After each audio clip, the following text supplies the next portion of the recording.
colourful ৰুটি খাওঁ আহক আজি আকৌ গ্ৰীণ কালাৰ খাম দেই তাৰ কাৰণে লৈছোঁ পালেং শাক কেইডালমান পিঁয়াজ পাত কেইডালমান আৰু লগত লৈছোঁ ধনিয়া পাত কেঁচা জলকীয়া আদা হোমমেড জিৰা পাউডাৰ এইখিনি গোটেইখিনি ভালকৈ এটা ফাইন পেষ্ট কৰি ল'ম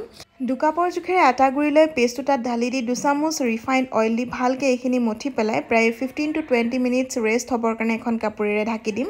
তাৰ পাছত সেউজীয়া ৰুটিৰ লগত খাবৰ কাৰণে বুটৰ দালি বনাবলৈ এটা কুকাৰত অলপমান মাষ্টাৰ্ড অইল দি পেলাই জিৰা পাউডাৰ ধনিয়া পাউডাৰৰ পাঁচফোৰণ দি লগতে অলপ পিঁয়াজ আৰু কেঁচা জলকীয়া দি পেলাই ভালকৈ ভাজি ল'ম তাৰ পাছত ইয়াত দিম সোৱাদ অনুসাৰে নিমখ আৰু হালধি আৰু তাৰ পাছত ইয়াত দি দিলোঁ মই এয়া 2টা বিলাহী আৰু এইখিনি অকণমান ভাজি পেলাই 2 ঘণ্টামান তিয়াই ৰখা বুটৰ দালিখিনি তাত দি দিলোঁ লগতে দিলোঁ অমিতা আৰু আলু এইখিনি অকণমান লৰাই ল'ম তাৰ পাছত ইয়াত 2 কাপ মানৰ জোখেৰে গৰম পানী ঢালি দিম আৰু 4টামান চিটি অহালৈকে ৱেইট কৰিম এয়া বুটৰ দালিৰ চিটি আহি গ'ল মানে অলমোষ্ট দালিও মোৰ ৰেডি হৈ গ'ল এইফালে মই সেউজীয়া ৰুটি প্ৰস্তুত কৰি আছোঁ মানে পালেঙৰ ৰুটি মই এনেহে নাম দি লৈছোঁ সেউজীয়া ৰুটি এয়া ৰুটিকেইটা বেলুতে প্ৰায় 10টা মানৰ জোখেৰে হ'লগে আৰু মই দালিখিনি অকণমান হাতাখনেৰে হেঁচি দিম যাতে আলু আৰু অমিতাখিনি দুটুকুৰমান ভাঙি যায় তেতিয়া অকণমান খাবলৈ সোৱাদটো বেছি ভাল হয় তাৰ পাছত ইয়াত মই শেষত দি দিলোঁ কচুৰি মিঠি যিটো দেখাবলৈ থাকি গ'ল আৰু এয়া মই ৰুটিকেইটা অকণমান ঘি দি পেলাই সেকি ল'লোঁ কিন্তু আমি খোৱাটো আপোনালোকক দেখাব নোৱাৰিলোঁ হাঁহিৰ উৎপাতত যেনে তেনে খাবলৈ ল'লোঁ